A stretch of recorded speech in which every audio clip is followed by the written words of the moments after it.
If I told you to put 5% of your income into a black box every month for the next 40 years, with the promise that you might receive the money back later, would you do it? Most people would pause. They would ask questions. What is inside the box? Who controls it? When can I access the money? What happens if my circumstances change? These questions would feel reasonable. Yet in practice, millions of people do something very similar every month. They contribute to long-term retirement accounts. And in many cases, that is a very sensible decision. Pensions can be powerful financial tools. They often come with tax advantages. Employers sometimes contribute additional money. And over long periods, they can accumulate substantial retirement capital. But there is an important question that very few people ask. Should pensions always be the first financial priority? Because in some situations, locking money away for 30 or 40 years before building financial flexibility can create unexpected risks. Let us begin with a simple observation. Most financial advice focuses heavily on retirement. Save early. Contribute consistently. Think long-term. And these principles are generally sound. But personal finance is not only about retirement. It is about financial stability across the entire life journey. And stability often requires something that pensions do not provide. Liquidity. Liquidity simply means access. Access to your capital when life changes. Access when opportunities appear. Access when unexpected events occur. Pensions, by design, restrict that access. In many countries, the funds cannot be touched for decades. Sometimes until your late 50s or 60s. That structure is intentional. It protects long-term savings from being spent prematurely. But it also means the capital becomes largely unavailable during the most dynamic years of life. Now here is where things become interesting.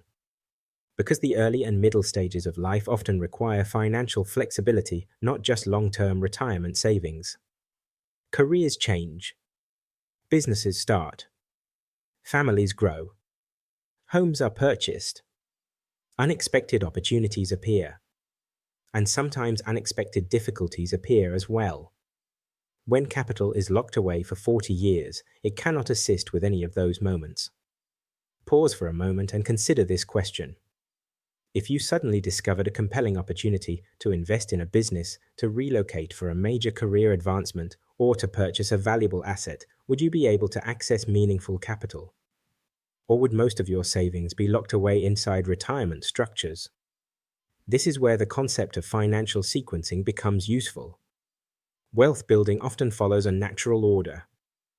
Certain foundations tend to support everything that follows. When those foundations are weak, long-term plans become more fragile. But when those foundations are strong, retirement planning becomes far easier. The first foundation is liquidity, a financial buffer that protects against unexpected disruption. Without liquidity, even small financial shocks can become stressful. A job interruption, a medical event, a sudden relocation.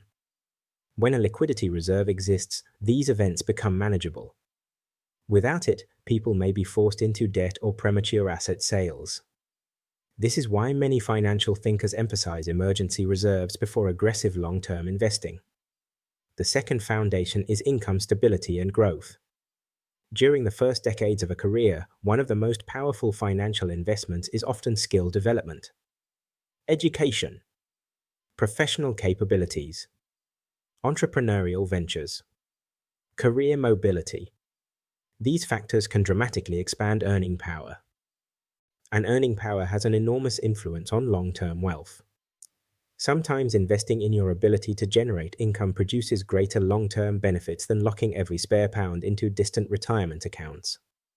The third foundation is investment flexibility, capital that can be deployed into opportunities, businesses, equities, real estate, or other productive assets. Flexible capital allows individuals to respond to economic conditions and opportunities as they arise. When all savings are locked inside retirement structures, that flexibility disappears. Now here is where pensions begin to make more sense. Once the early foundations are in place, liquidity exists, income stability improves, investment capital is growing, retirement accounts become extremely useful. Because pensions excel at one very specific job: long-term tax-efficient compounding. They are designed for capital that will remain untouched for decades. And in that role, they can be highly effective. But asking pensions to perform every financial role can create problems. They are not designed to provide flexibility. They are not designed to fund midlife opportunities. They are not designed to support entrepreneurial risk. They are designed for retirement. Nothing more. Nothing less. Now there is also a behavioral dimension to this. Pension contributions create a strong psychological signal. They make people feel responsible. After all, saving for retirement is widely considered prudent. But sometimes that sense of responsibility can obscure other financial gaps. Someone may be contributing regularly to a pension yet still lack liquidity, still carry high-interest debt, still have little investment capital outside retirement structures.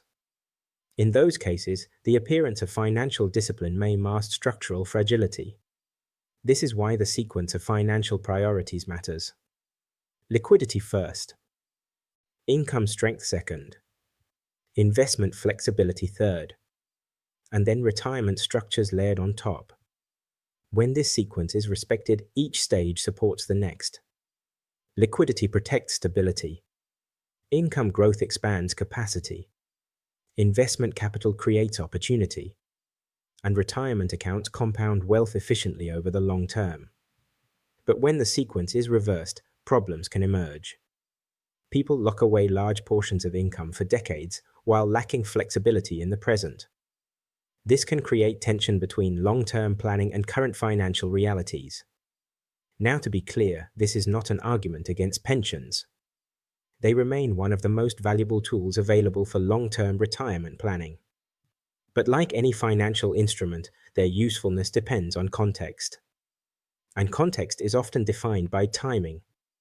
When pensions are introduced at the right stage, they become powerful engines of compounding. But when they dominate too early in the financial journey, they may crowd out other essential foundations. Ultimately, financial architecture is about balance. Different tools serve different roles. Liquidity provides resilience. Investments provide growth. And pensions provide long-term tax-efficient retirement capital. When these elements work together, financial life becomes far more stable. So the question is not whether pensions are good or bad. The question is whether the foundations beneath them are strong enough. Because wealth is rarely built by focusing on a single instrument. It is built by constructing a system.